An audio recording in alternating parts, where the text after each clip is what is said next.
আবারও পাহাড়ের দ্রোহের কণ্ঠ নেমে এলো সমতলে। স্লোগানে বিক্ষোভে উত্তাল রাজধানীর শাহবাগ চত্বর।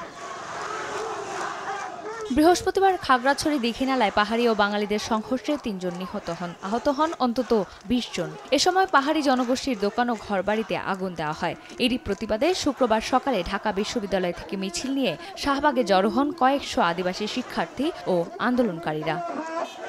এ সময় বিক্ষোভকারীরা বলেন, অবিলম্বে হামলায় জড়িতদের বিচার করতে হবে। পাশাপাশি পার্বত্য চট্টগ্রাম চুক্তি বাস্তবায়ন সহ ৮ দফা দাবি তুলে ধরেন বক্তারা।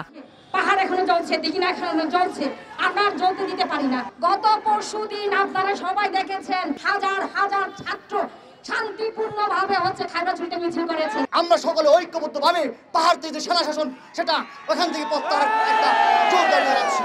একই কর্মসূচিতে তারা ৩ পার্বত্য অঞ্চলে ৭২ ঘণ্টা নৌ ও সড়ক অবরোধের ডাক দেন। সবুজ পাহাড়ে আবারও রক্তের দাগ কেন, সেই প্রশ্ন রাখেন তারা। বলেন, দাবি না মানা হলে বৃহত্তর কর্মসূচি ঘোষণা করা হবে। পার্বত্য চট্টগ্রামে জুম্মাদের উপর চলমান সাম্প্রদায়িক হামলা, অগ্নিসংযোগ, গুলিবর্ষণ এবং হত্যার ঘটনায় মাননীয় প্রধান উপদেষ্টা ডক্টর মোহাম্মদ ইউনূসের সরাসরি হস্তক্ষেপ কামনা করছি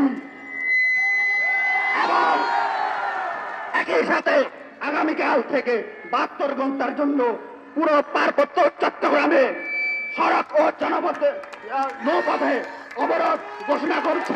সম্প্রতি চুরির অভিযোগে দীঘিনালায় মারধরের পর এক বাঙালির মৃত্যুর প্রতিবাদে বৃহস্পতিবার খাগড়াছড়িতে বিক্ষোভ কর্মসূচির আয়োজন করে বাঙালিরা। সেই মিছিলে বাধা দিলে শুরু হয় সংঘর্ষ।